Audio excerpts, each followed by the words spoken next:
أشهد أن محمد رسول الله.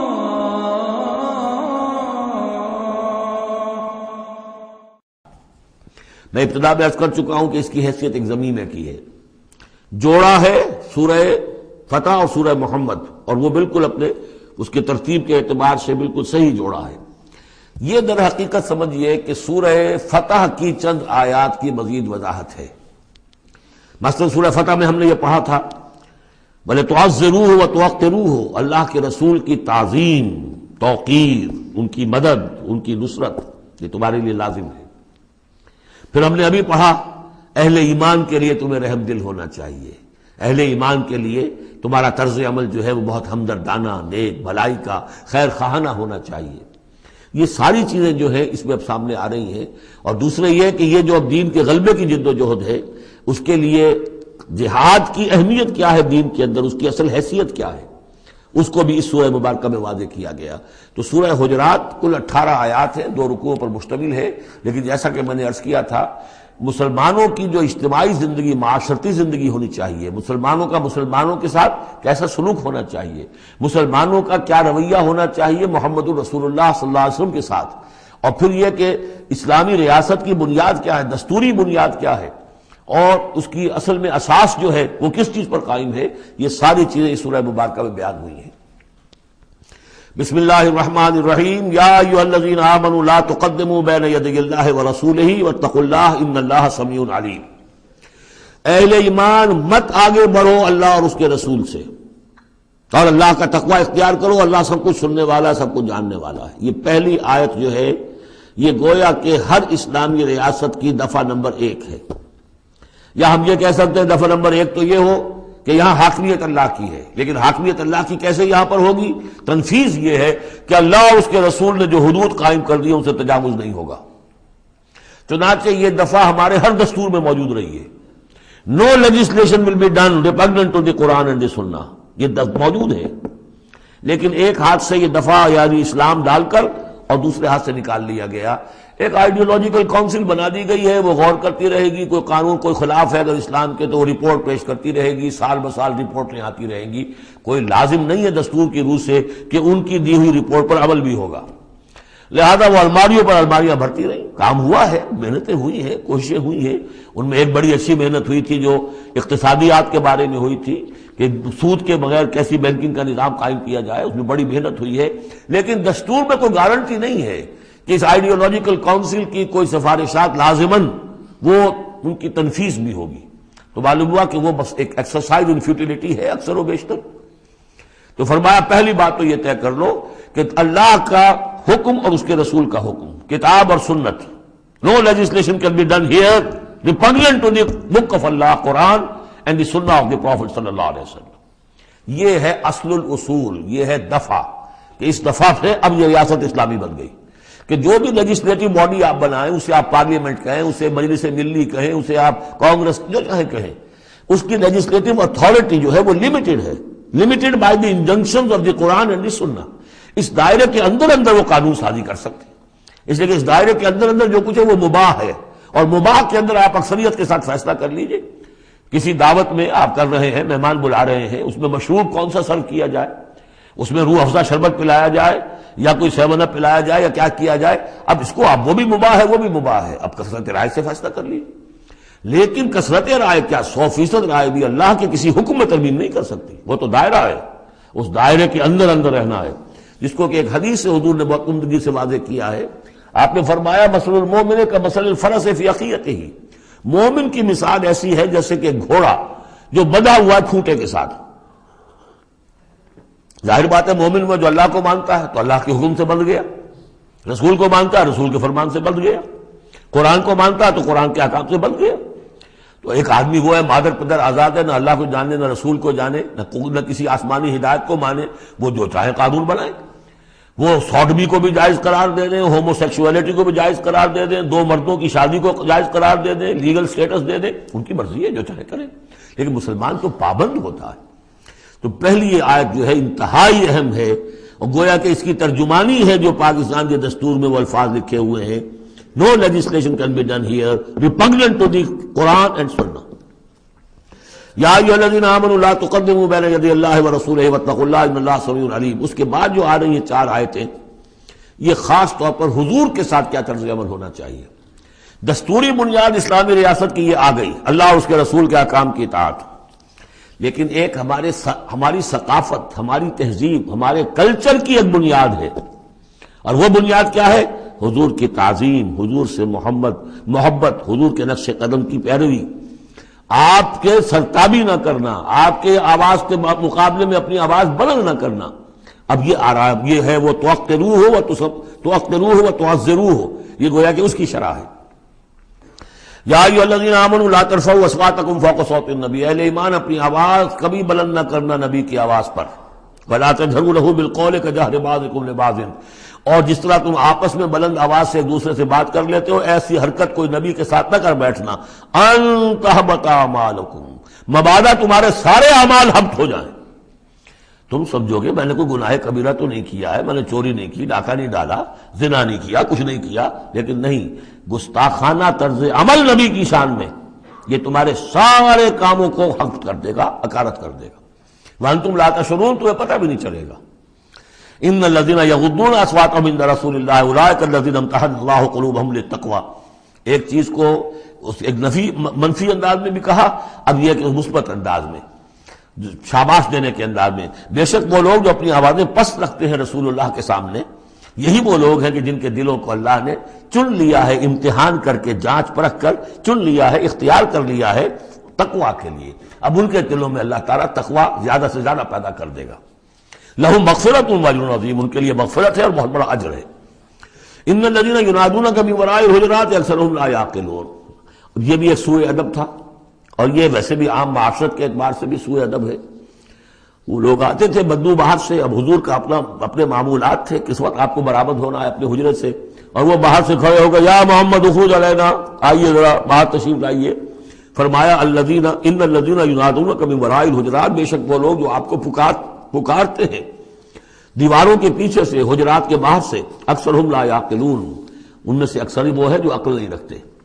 ولو انہم صبروا، اگر وہ صبر کرتے حتی تخرج الیہم، کہ آپ خود برآمد ہوتے اپنی حجرے سے، تشریف لاتے باہر، لکان خیر لہم، یہ ان کے حق میں بہت بہتر تھا. واللہ غفور الرحیم، اللہ غفور اور رحیم ہے. یہ انہوں نے جان بوجھ کے گستاخی نہیں کی، یہ صرف بدو ہوتے تھے، اور ظاہر بات ہے وہ مہذب لوگ نہیں تھے. اس حوالے سے ان کے ہاں جو بھی تھا، اور عرب کا بدو وہ تو یوں سمجھیے کہ بہت ہی زیادہ ان آداب وغیرہ سے بہت ناواقف، بہت دور. تو اس لیے ان کا کہ اگرچہ انہوں نے کی ہے یہ زیادتی، لیکن اللہ غفور ہے اور رحیم ہے، بخشنے والا ہے، آئندہ اس کا اعادہ نہ ہو.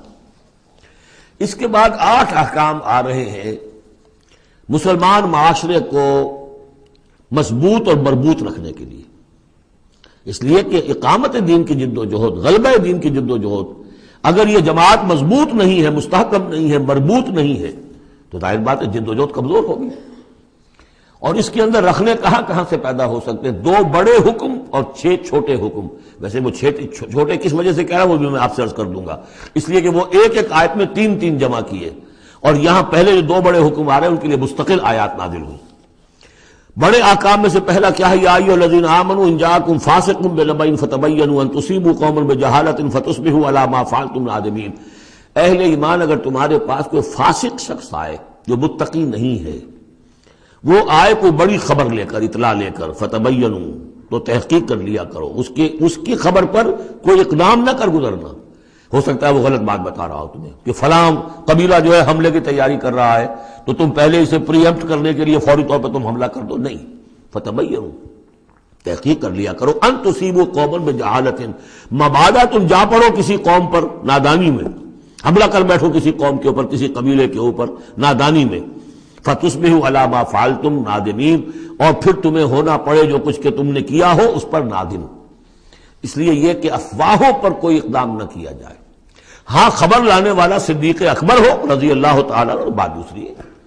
لیکن یہ کہ جو شخص جو ہے قابل اعتماد نہیں ہے، اس کا کردار، اس کی زندگی جو ہے اس طرح کی نہیں ہے، تو اس کے بارے میں، اس کی رائے ہوئی کسی خبر پر فوراً کوئی اقدام درست نہیں ہوگا. اس کی پوری طرح تحقیق کرو، تفتیش کرو.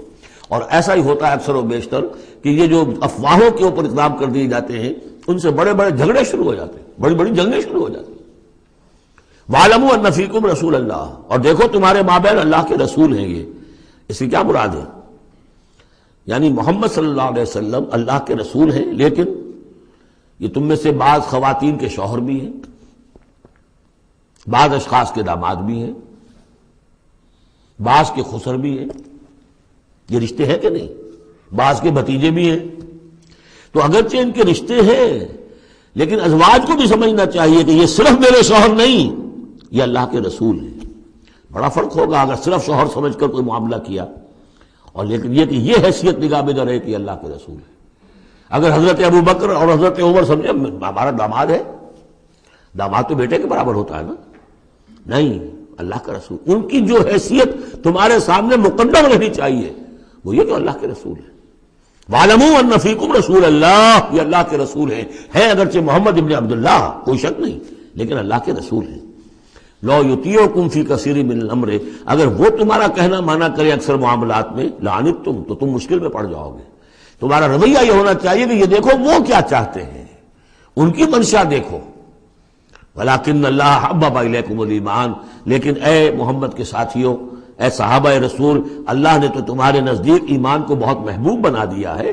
وَزَيَّنَهُ فِي قُلُوبِكُمْ، اسے تمہارے قلوب کے اندر کھبا دیا ہے. وَكَرَّهَ إِلَيْكُمُ الْكُفْرَ وَالْفُسُوقَ وَالْعِصْيَانَ، اور بہت ہی تمہارے نزدیک ناپسندیدہ بنا دیا ہے کفر کو بھی اور فسق کو بھی اور نافرمانی کو بھی. یہ صحابہ کرام کی شان میں بہت بڑی آیت ہے جو نازل ہوئی ہے قرآن میں. وَلَٰكِنَّ اللَّهَ حَبَّبَ إِلَيْكُمُ الْإِيمَانَ وَزَيَّنَهُ فِي قُلُوبِكُمْ وَكَرَّهَ إِلَيْكُمُ الْكُفْرَ وَالْفُسُوقَ وَالْعِصْيَانَ أُولَٰئِكَ هُمُ الرَّاشِدُونَ، یقیناً یہی لوگ ہیں جو صحیح راستے پر ہیں اور جو سعادت مند ہیں اور جو آخری کامیابی کو حاصل کریں گے. فضلا من اللہ ونعما، اور یہ فضل ہے اللہ کی طرف سے، انعام ہے اس کا، احسان ہے. واللہ علیم الحکیم، اللہ سب کچھ سننے والا، اللہ ہر چیز کا علم رکھنے والا اور کمال حکمت والا ہے. اب دوسرا حکم آ رہا ہے، وَإِن طَائِفَتَانِ مِنَ الْمُؤْمِنِينَ اقْتَتَلُوا، آخر اہل ایمان بھی انسان ہیں، جھگڑا ہو سکتا ہے، اختلاف ہوگا، اختلاف سخت ہو جائے جھگڑا ہو جائے گا، جھگڑا سخت ہو جائے قتال بھی ہو جائے گا. آخر حضرت علی اور حضرت عائشہ کے مابین جنگ ہوئی کہ نہیں؟ حضرت علی اور امیر معاویہ کے درمیان جنگ ہوئی کہ نہیں؟ یہ کون ہے؟ کس کو اب کہہ دیں گے کافر؟ معاذ اللہ ثم معاذ اللہ.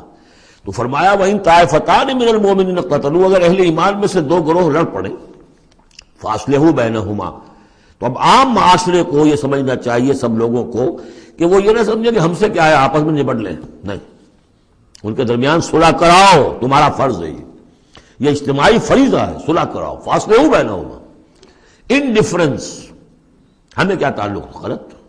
اس لیے کہ یہ جو رکھنا پڑ رہا ہے، یہ اسلامی معاشرے کا رکھنا مسلمانوں کی مجموعی قوت کو کمزور کرنے کا سبب بنے گا، اور مسلمانوں کی قوت کمزور ہوتی ہے تو اللہ کے دین کے غلبے کی جدوجہد کمزور پڑ رہی ہے. لہذا فرض سمجھو، اصلحوا بینہما، ان کے درمیان صلح کراؤ.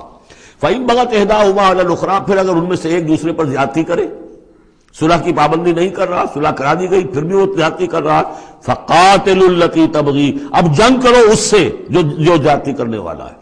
اب یہ دو فریقوں کے درمیان نہیں رہا معاملہ، اب ایک فریق گویا کہ پوری مسلم جماعت کو، پورے مسلم معاشرے کو، پوری ملت اسلامی کو جو کہ وہ للکار رہا، چیلنج کر رہا ہے، تو اب ان سے جنگ کرو. حتی تفیء الی امر اللہ، یہاں تک کہ وہ لوٹ آئے اللہ کے حکم کی طرف. صلح کی جو بھی شرائط تھی ان کو دوبارہ قبول کر لے. فإن فات، پھر اگر وہ لوٹ آئے، فاصلحوا بینہما، پھر ان کے مابین دوبارہ صلح کرا دو، بالعدل، انصاف کے ساتھ. واقسطوا، اور دیکھنا انصاف کا دامن ہاتھ سے نہ چھوڑنا، انصاف کرو. اس لیے کہ اب ہو سکتا ہے کہ اس دوسرے فریق پر تم کو زیادتی کر بیٹھو، اس لیے کہ اب اس سے تم بھی لڑے ہو، لڑ کر تم نے اسے مجبور کیا ہے کہ وہ صلح کی پابندی کرے، تو اب بھی اس پر کوئی زیادتی نہ ہو جائے. واقسطوا ان اللہ یحب المقسطین، اللہ تعالیٰ انصاف کرنے والوں کو محبوب رکھتا ہے. یہ تو دو بڑے بڑے حکم ہو گئے.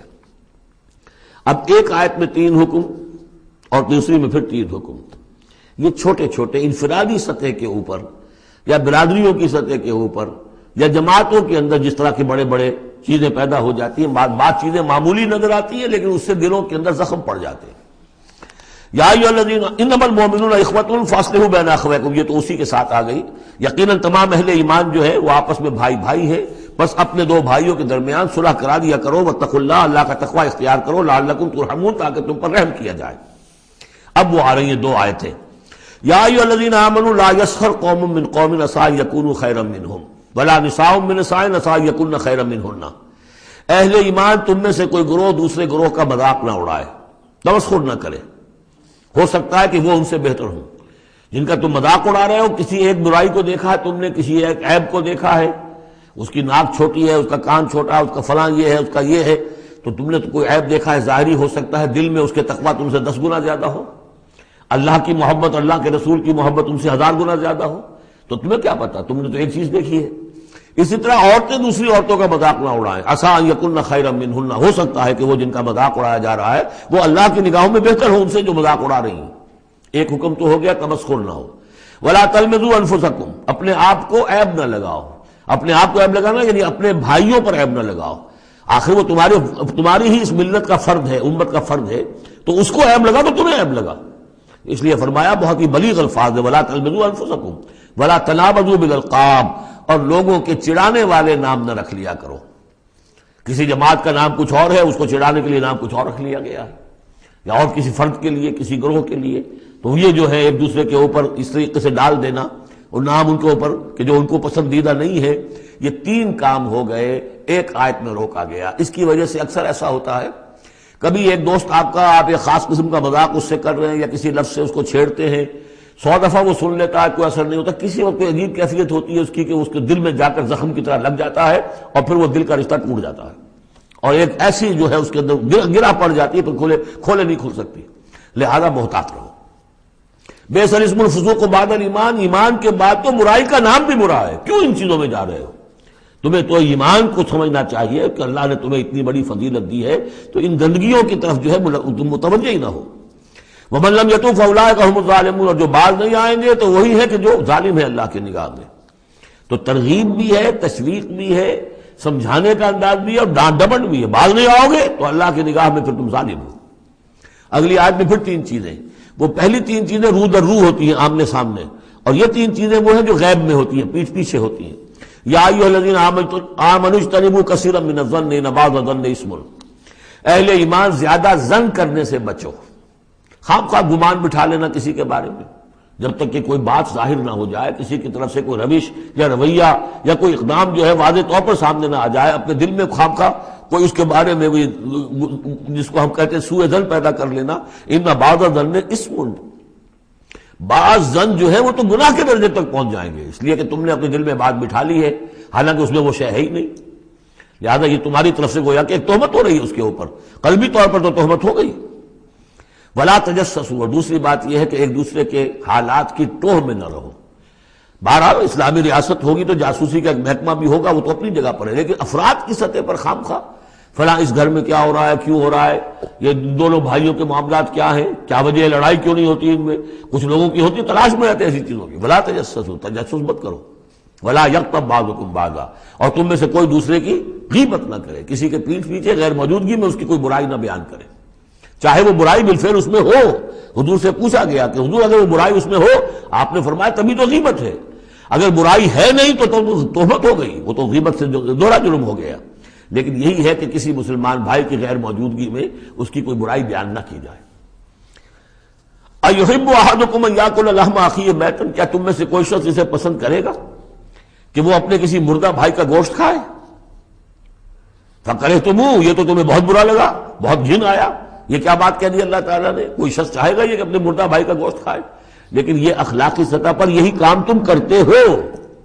غیبت جو ہے اخلاقی سطح پر یہی ہے، کیوں کہ جو شخص موجود نہیں ہے آپ اس کی عزت پر حملہ کر رہے ہیں، اگر وہ موجود ہوتا اپنا دفاع کرتا، لیکن موجود نہیں ہے، دفاع نہیں کر سکتا، وضاحت کرتا، آپ کو غلط بات سمجھ میں آئی، آپ نے ٹھیک نہیں سمجھا ہے، آپ کو اطلاع صحیح نہیں ملی ہے، آپ 100 طرح سے اپنی حفاظت کرتا ہے اپنی عزت کی، اور چونکہ موجود نہیں ہے آپ نے جیسے مردہ بھائی کی لاش پڑی ہے جس سے چاہو موٹی جو ہے کاٹ لو، لیکن اگر وہ زندہ ہو تو تمہیں قریب آنے دے گا۔ یہی ہے مثال۔ ایحب احدکم ان یاکل لحم اخیہ میتا فکرہتموہ فاتقوا اللہ ان اللہ تواب الرحیم، اور اللہ کا تقوی اختیار کرو، اللہ تواب ہے، توبہ کا بہت قبول فرمانے والا، اور رحیم ہے، بہت رحم فرمانے والا۔ تیسرا حصہ اس سورہ مبارکہ کا جو آ رہا ہے یہ عظیم ترین مضامین پر مشتمل ہے۔ ابھی تک معاملہ سارا یا ایھا الذین آمنوا یا ایھا الذین آمنوا یا ایھا الذین آمنوا، آپ نے دیکھا یہ یوں سمجھیے کہ 12 آیات میں 5 مرتبہ یا ایھا الذین آمنوا آ چکا ہے، اور ہم نے دیکھا مکی صورتیں اتنی لمبی جو ہے یا ایھا الذین آمنوا کا صیغہ وہاں ہے ہی نہیں، لیکن یہ آیت آ رہی ہے یا ایھا الناس، اے لوگو انا خلقناکم من ذکر و انثی، اے لوگو ہم نے تمہیں پیدا کیا ہے، تم سب کو، چاہے مومن ہو چاہے غیر مومن ہو، چاہے مسلمان ہو چاہے کافر ہو، تم سب کو ہم نے پیدا کیا ہے من ذکر و انثی، ایک مرد اور ایک عورت سے، حضرت آدم اور حوا کی اولاد ہو تم، وجعلناکم شعوبا وقبائل لتعارفوا، اور ہم نے تمہیں بنا دیا ہے، قوموں میں تقسیم کر دیا اور قبیلوں میں، تاکہ ایک دوسرے کو پہچانو۔ یہ رنگ کا فرق، نسل کا فرق اور یہ شکل و شبہات کا فرق، یہ جو بھی انسان کے نقوش ہیں ان کا فرق، زبانوں کا فرق، یہ قوموں اور قبیلوں میں جو فرق اور امتیاز ہم نے ڈالا ہے تاکہ پہچان سکو۔ سارے انسان ایک ہی رنگ کے، ایک ہی شکل و صورت کے، ایک ہی معلوم ہوتا کہ سانچہ ہے فیکٹری کا، اسی میں سے سب بنے چلے آ رہے ہیں، ایک ہی زبان بولتے تو پہچانتے کیسے ایک دوسرے کو؟ یہ سارا ہے صرف پہچان کے لیے، یہ نہیں ہے کہ فلاں نسل اعلیٰ ہے، فلاں گھٹیا ہے، فلاں اونچی ہے، فلاں نیچی ہے۔ جیسا کہ آپ نے خطبہ دیا تھا، جو آخری خطبہ ہے حجۃ الوداع کا، لا فضل لعربی علی عجمی ولا لعجمی علی عربی ولا لاحمر علی اسود ولا لاسود علی احمر الا بالتقوی، کسی عربی کو، کسی عرب کو عجمی پر کوئی فضیلت نہیں، کسی عجمی کو کسی عرب پر کوئی فضیلت نہیں، کسی سرخ رو کو کسی سیاہ فام پر کوئی فضیلت نہیں، کسی سیاہ فام کو کسی سرخ رو پر کوئی فضیلت نہیں۔ ہاں فضیلت ہے تو تقوی کی بنیاد پر ہے۔ ایچ جی ویلز نے اپنی history of a concise history of the world میں یہ پیسج کوٹ کر کے لکھا کہ اگرچہ اس سے پہلے بھی تاریخ انسانی میں human fraternity, equality and freedom, انسانی حریت و اخوت و مساوات کے واس تو بہت کہے گئے، لیکن یہ ہے کہ تاریخ انسانی میں یہ ماننا پڑتا ہے کہ پہلی مرتبہ ان اصولوں پر بالفعل ایک معاشرہ قائم کیا محمد نے صلی اللہ علیہ وسلم۔ حالانکہ دشمن ہے، اس نے حضور کی سیرت پر حملے کیے ہیں بالکل وہی اسی طرح کے جیسے رشدی نے کیے ہیں۔ رشدی نے ذرا انداز اور زیادہ گھناؤنا استعمال کیا ہے، چونکہ وہ تو فکشن اس نے ایک طور سے بنائی ہے، لیکن اس نے وہ تاریخ لکھ رہا تھا تو اس طرح کا انداز تو نہیں ہے، لیکن باتیں وہی کہی ہیں۔ اس کے باوجود کس بات کو ماننے پر مجبور ہو گیا کہ واقعہ یہ ہے کہ محمد نے، وہ تو رسول اللہ تو نہیں مانتا، کہ یہ ماننا پڑتا ہے کہ پہلی مرتبہ for the first time in history he established a society based on these principles of human fraternity, equality and freedom. اگرچہ جو تازہ ایڈیشن ہے اس کتاب کا concise history of the world, اس میں سے یہ پیسج نکال دیا ہے، اب تو ایڈیٹرز اور ہیں، البتہ پرانا ایڈیشن کہیں یونیورسٹی سے لیجیے، لائبریری سے، اور وہاں سے آپ کو وہ مل جائے گا پیسے۔ یا ایھا الناس انا خلقناکم من ذکر و انثی وجعلناکم شعوبا وقبائل لتعارفوا، یہ تعارف کے لیے، ان اکرمکم عند اللہ اتقاکم، یقیناً تم میں سب سے زیادہ باعزت اللہ کے نزدیک وہ ہے جو سب سے بڑھ کر متقی ہے۔ ان اللہ علیم خبیر، یقیناً اللہ تعالیٰ سب کو جاننے والا اور باخبر ہے۔ قالت الاعراب آمنا، اب ایک اور بہت اہم بات آ گئی۔ اسلامی معاشرہ اور اسلامی ریاست کی جو شہریت ہے اس کی بنیاد کیا ہے؟ ایمان یا اسلام؟ ایمان تو دل میں ہے، چھپی ہوئی شے ہے، ویریفائبل نہیں ہے یا نہیں ہے، کیسے معلوم ہوگا؟ دنیا میں جو آپ کو قانون بنانا ہے، دنیا میں جو معاشرہ بنانا ہے، دنیا میں جو ریاست بنانی ہے، اس میں کون شامل ہوگا؟ اس کی ساری بنیاد اسلام پر ہے، ایمان پر نہیں ہے۔ لیکن آخرت میں سارا دار و مدار ایمان پر ہے، اسلام پر نہیں ہے۔ آپ جو ہے یہاں کی، ابھی سینسس ہوگا آپ کے ملک میں، آپ مسلم لکھا ہوا ہے آپ کے خانے میں مسلم، لیکن یہ کہ اس کی بنا پر اللہ کے ہاں چھوٹ نہیں ہو جائے گی، اللہ دیکھے گا ایمان بھی تھا کہ نہیں۔ ان اللہ لا ينظر الى صورکم ولا الى اموالکم ولکن ينظر الى قلوبکم واعمالکم، اللہ تمہاری صورتوں اور اموال کو نہیں دیکھتا، تمہارے دلوں اور اعمال کو دیکھتا ہے۔ تو یہ جو ایمان اور اسلام کا فرق ہے، اسلامی ریاست، اسلامی معاشرے کی اس بحث میں اہم ترین ہے، اس کی بنیاد ایمان پر نہیں ہے، اسلام پر ہے۔ اس کے لیے بیان کیا کیا؟ قالت الاعراب آمنا، یہ بدو کہہ رہے ہیں ہم ایمان لے آئے۔ قل لم تؤمنوا، اے نبی ان سے کہہ دیجئے تم ہرگز ایمان نہیں لائے ہو۔ لم تؤمنوا ہے، یہ نفی جاد باللم ہو رہی ہے، فعل مضارع پر لم لا کر تاکید ہو جاتی ہے۔ ما آمنتم نہیں، لم تؤمنوا، تم ہرگز ایمان نہیں لائے ہو، ولکن قولوا اسلمنا، یوں کہو کہ ہم اسلام لے آئے ہیں، ہم مسلمان ہو گئے، ہم نے اطاعت قبول کر لی۔ وَلَمَّا يَدْخُلِ الْإِيمَانُ فِي قُلُوبِكُمْ، ابھی تک ایمان تمہارے دلوں میں داخل نہیں ہوا۔ وَإِن تُطِيعُوا اللَّهَ وَرَسُولَهُ، لیکن اگر تم اللہ اور اس کے رسول کی اطاعت کرتے رہو گے، لَا يَلِدْكُم مِّنْ أَعْمَالِكُمْ شَيْئًا، اللہ تعالیٰ تمہارے اعمال میں سے کوئی کمی نہیں کرے گا۔ إِنَّ اللَّهَ غَفُورٌ رَحِيمٌ، اللہ غفور اور رحیم ہے۔ یعنی قانون تو یہی بنتا ہے، اصول تو یہ بنتا ہے، جب تک ایمان دل میں نہ ہو تو کسی کا کوئی عمل قبول نہ ہو۔ لیکن اللہ غفور ہے، رحیم ہے، اس کی شان غفاری اور اس کی شان رحیمی کے صدقے سے اللہ نے تمہیں یہ رعایت دی ہے کہ اگر نفاق نہ ہو، چاہے ایمان ابھی دل کے اندر راسخ نہیں ہے، لیکن اللہ اور اس کے رسول کی اطاعت کرتے رہو، اگرچہ یہ اطاعت ہوگی total obedience, partial obedience is no obedience, it has to be total. ادخلوا فی السلم کافہ، اسلام میں بھی جزوی داخلہ جو ہے قبول نہیں ہے، پورا کا پورا ہمہ تن سموچے۔ لیکن بہرحال اسلام تو یہ ہے۔ اب اگر تم جاننا چاہو کہ مومن کسے کہتے ہیں تو سن لو، اس کی ڈیفینیشن یہ آ گئی۔ اب یہ میں نے سورہ انفال کے دوران بھی اس کو وضاحت کیا تھا کہ اس کے دو حصے جو اس ڈیفینیشن کے، سورہ انفال میں دوسری آیت، دوسری تیسری، اور ادھر آخر سے پہلی آیت جو ہے اس میں ان کو دونوں کو علیحدہ کر دیا گیا۔ یہ ہے گویا کہ comprehensive definition of a Muslim, of a مومن۔ Who is a مومن؟ انما المؤمنون الذين آمنوا بالله ورسوله ثم لم يرتابوا۔ مومن تو بس صرف وہ ہے جو ایمان لائے اللہ پر اور اس کے رسول پر، پھر شک میں ہرگز نہیں پڑے۔ لم يرتابوا، پھر وہی جہاد میں لم، ہرگز کوئی شک نہیں پیدا کیا، یعنی یقین بن گیا، ایمان دل کے اندر راسخ ہو گیا۔ جیسے کہ فرمایا صحابہ کرام کے بارے میں، وَلَٰكِنَّ اللَّهَ حَبَّبَ إِلَيْكُمُ الْإِيمَانَ وَزَيَّنَهُ فِي قُلُوبِكُمْ، تمہارے دلوں میں کھبا دیا اس نے۔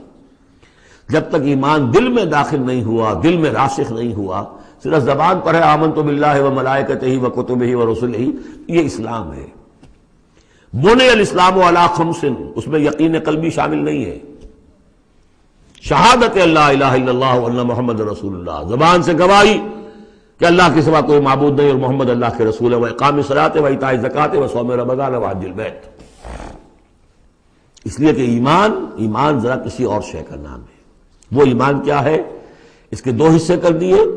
اب یہ اس شہادت سے نیچے یقین قلبی والی بات ایڈ ہو جائے اور ادھر عمل میں جہاد ایڈ ہو جائے تو 7 چیزیں ہوں گی تو اب یہ مومن شمار ہوگا۔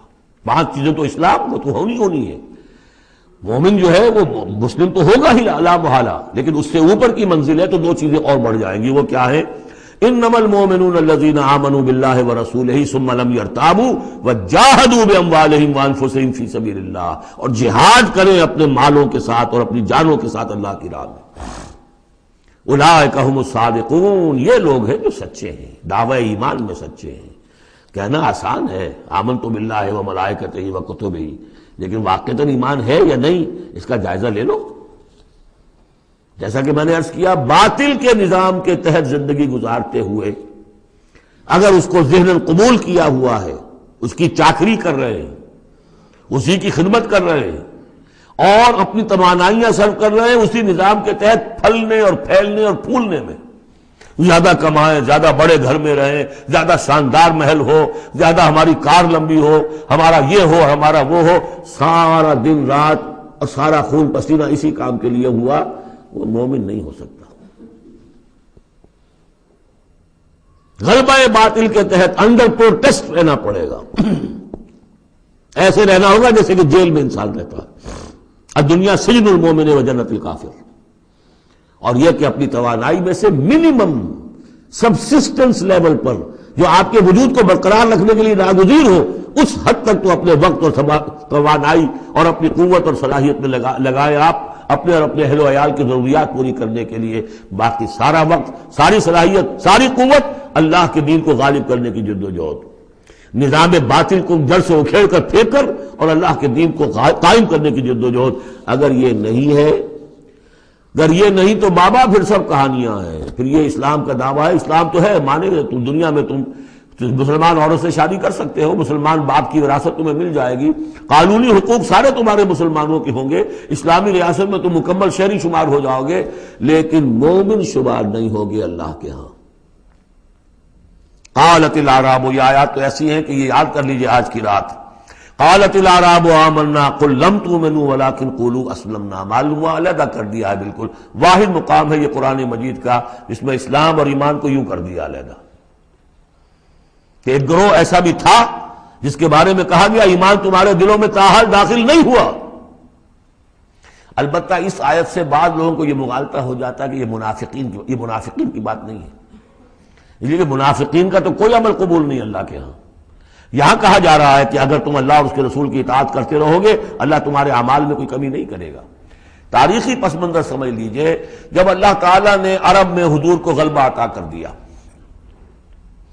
اذا جاء نصر اللہ والفتح ورأیت الناس يدخلون فی دین اللہ افواجا، اب ظاہر بات ہے کہ تمام قبائل کے اندر بیٹھ کر مشورے ہوئے، it's no use continuing resistance, اب تو بہرحال فیصلہ کن فتح محمد کو ہو گئی ہے، اب ہم مقابلہ نہیں کر سکتے، کوئی اور راستہ نہیں، جاؤ اور جا کر وفد بھیجو اور اطاعت قبول کر لو اور اسلام قبول کر لو۔ تو وہ اطاعت بھی تھی اسلامی ریاست کی، ساتھ ہی اسلام قبول کرنا بھی تھا کہ ہم نے مان لیا جی، اس لیے کہ وہاں سے تو الٹیمیٹم آ چکا تھا جو سورہ توبہ میں ہم پڑھ چکے ہیں کہ یہ صرف 4 مہینے کی مہلت ہے، اس کے بعد اگر تم ایمان نہ لائے تو فَإِذَا انْسَلَخَ الْأَشْهُرُ الْحُرُمُ فَاقْتُلُوا الْمُشْرِكِينَ حَيْثُ وَجَدتُّمُوهُمْ، تو اس کے بعد ایمان لانا ان کے لیے لازم تھا اگر رہنا عرب کے اندر۔ لیکن یہ کہ ان میں 3 طرح کے لوگ تھے، ایسے بھی یقیناً تھے جو خلوص دل سے ایمان لائے، ایسے بھی لوگ تھے جو دھوکہ دینے کے لیے ایمان لائے، جان بچانے کے لیے۔ یہ 2 ہو گئی ویلیوز، پازیٹو اور نیگیٹو۔ بیچ میں پازیٹو اور نیگیٹو کے مابین ایک زیرو لیول آتا ہے۔ زیرو لیول وہ تھا کہ دل میں نہ دھوکے کی نیت ہے نہ حقیقتاً ایمان دل میں پیدا ہوا ہے، لیکن اسلام لے آئے، ٹھیک ہے ہم تیار ہیں، وہ ہے جن کا ذکر کیا جا رہا ہے۔ قالت الاعراب آمنا قل لم تؤمنوا ولكن قولوا اسلمنا، تم یہ کہو کہ ہم اسلام لے آئے، ولما يدخل الايمان في قلوبكم، ابھی تک ایمان تمہارے دلوں میں داخل نہیں ہوا۔ وَإِن تُطِيعُوا اللَّهَ وَرَسُولَهُ لَا يَلِدْكُم مِّنْ أَعْمَالِكُم شَيْئًا، اگر اللہ اور اس کے رسول کی اطاعت کرتے رہو گے اللہ تمہارے عمل میں سے کچھ بھی گھٹائے گا نہیں، کم نہیں کرے گا، بلکہ آگے چل کر یہ بات واضح ہو جائے گی کہ اگر اللہ اور اس کے رسول کی اطاعت کرتے رہو گے تو ایمان بھی تمہارے دلوں میں پیدا ہو جائے گا، اس لیے کہ ایمان سے عمل صالح پیدا ہوتا ہے اور عمل صالح سے بھی ایمان پیدا ہوتا ہے۔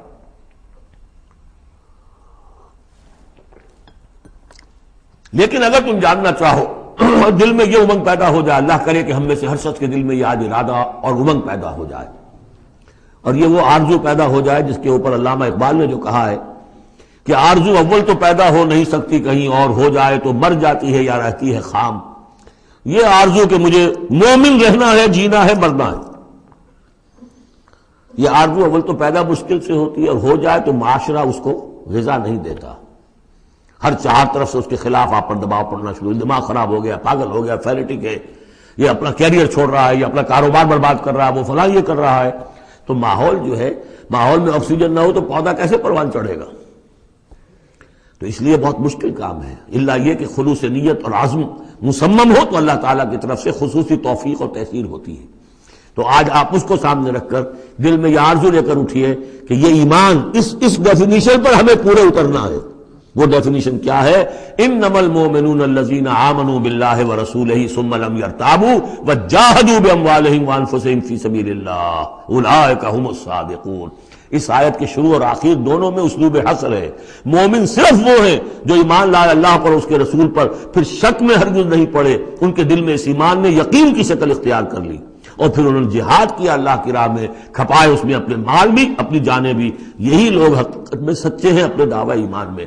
اللہم ربنا اجعلنا منہم، اللہم ربنا اجعلنا منہم، یہی صادقون ہیں جن کے بارے میں سورہ توبہ میں ہم آیت پڑھ کر آئے ہیں، کونوا مع الصادقین، صادقین کے ساتھ ہو جاؤ، تلاش کرو کوئی صادقین ہے دنیا میں اس وقت کہ نہیں۔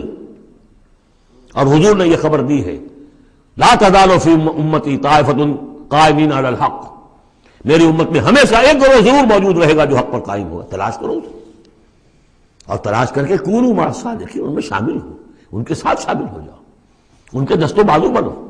ظاہر بات ہے جمعیت کے بغیر، جماعت کے بغیر وہ اقامت دین کیسے ہوگی، وہ اظہار دین الحق علی الدین کلہ کیسے ہوگا؟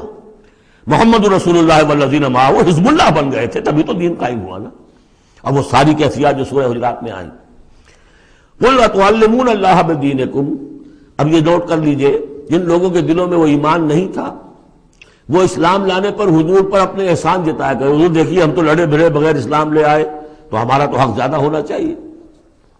وہ ہماری ہریانے کی زبان میں یہ کہاوت ہے، تھوتھا چنا باجے گھنا، وہ چنا جو اندر سے کھوکھلا ہو چکا ہو اس کی آواز زیادہ ہوتی ہے، برتن خالی ہوگا تو آواز کھنکھنانے کی آتی ہے، برتن کے اندر پانی پڑا ہوا ہو تو پھر اس طرح کی آواز نہیں آتی. تو ایمان سے خالی تھے، اس لیے وہ اپنی ایمان کے دعوے ذرا زیادہ کرتے تھے.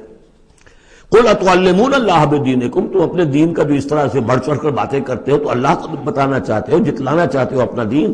واللہ یعلم ما فی السماوات وما فی الارض. اگر تمہیں ایمان حاصل ہوتا تو تم یہ جانتے کہ اللہ تو جانتا ہے جو کچھ کے آسمانوں میں اور زمین میں ہے. ایک بندہ مومن کے لیے تو یہ کہنے کی ضرورت ہی نہیں. واللہ بکل شیء علیم، اللہ تو ہر چیز کا علم رکھتا ہے. یمنون علیک ان اسلموا، اے نبی آپ پر احسان دھر رہے ہیں کہ ہم اسلام لے آئے. قل لا تمنوا علی اسلامکم، اے نبی سے کہہ دیجئے مجھ پر اپنے اسلام کا کوئی احسان مت دھرو. بل اللہ یمن علیکم، بلکہ اللہ تم پر احسان دھرتا ہے. ان ہداکم للایمان ان کنتم صادقین، کہ اس نے تمہیں ایمان کے راستے پر ڈال دیا ہے اگر تم سچے ہو. جب اسلام پر آ گئے ہو تو ایمان کے راستے پر چڑھ گئے ہو. اگر سچے ہو گے تو اب ایمان تمہارے اندر پیدا ہو جائے گا. اطاعت رسول کرتے رہو گے، اطاعت اللہ الہی کرتے رہو گے، نمازیں پڑھو گے، روزے رکھو گے، زکوٰۃ دو گے خوش دلی کے ساتھ، تو ان اعمال کی بدولت ان کی نورانیت تمہارے قلوب کے اندر اترے گی اور اس سے تمہارے اندر ایمان پیدا ہو جائے گا. دیکھیے یہاں لفظ اسلام آیا تھا. پھر یمنون علیک ان اسلموا، یہ آپ پر احسان دھر رہے ہیں کہ وہ اسلام لے آئے. قل لا تمنوا علی اسلامکم، اے نبی کہہ دیجیے مجھ پر اپنے اسلام کا احسان مت دھرو. بل اللہ یمن علیکم، بلکہ یہ تو اللہ تم پر احسان دھر رہا ہے. ان ہداکم للایمان، کہ یہ جو تمہیں اسلام لانے کی توفیق دے دی اس نے، تو اس نے گویا کہ ایمان کی سڑک پر ڈال دیا، تمہیں اس راستے پر ڈال دیا ہے کہ جو ایمان تک لے جائے گی. ان کنتم صادقین، اگر تم اپنے اسلام میں صادق ہو. ہاں اسلام منافقانہ لائے ہو تو بات اور ہے، دل میں عداوت ہے، دشمنی ہے صرف جان بچانے کے لیے، اگر نیت یہی ہے تو پھر تو ظاہر بات ہے کہ نہ اسلام ہے اور نہ ایمان ہے. اگرچہ قانون اور پھر بھی مسلمان مانے جائیں گے. منافقین بھی آخری وقت تک مسلمان مانے گئے. منافقین جو ہے یہاں تک کہ رئیس المنافقین عبداللہ ابن ابی کی نماز جنازہ حضور نے پڑھائی ہے. یہ تو غزوہ تبوک کے بعد ہوا، پھر کہ منافقین کو ننگا بھی کیا گیا اور مسجد جو انہوں نے بنائی تھی مسجد درار وہ گرا بھی دی گئی. وہ سب کچھ ہوا، بعد میں ہوا، پہلے نہیں. غزوہ تبوک تک کا معاملہ یہ تھا کہ پردہ پڑا ہوا تھا. بل اللہ یمن علیکم ان ہداکم للایمان ان کنتم صادقین ان اللہ یعلم غیب السماوات والارض، یقیناً اللہ تعالیٰ جانتا ہے آسمانوں اور زمین کی تمام چھپی ہوئی چیزیں، غائب اور غیب اللہ کے علم میں ہے. واللہ بصیر بما تعملون، اور جو کچھ تم کر رہے ہو اللہ اسے دیکھ رہا ہے.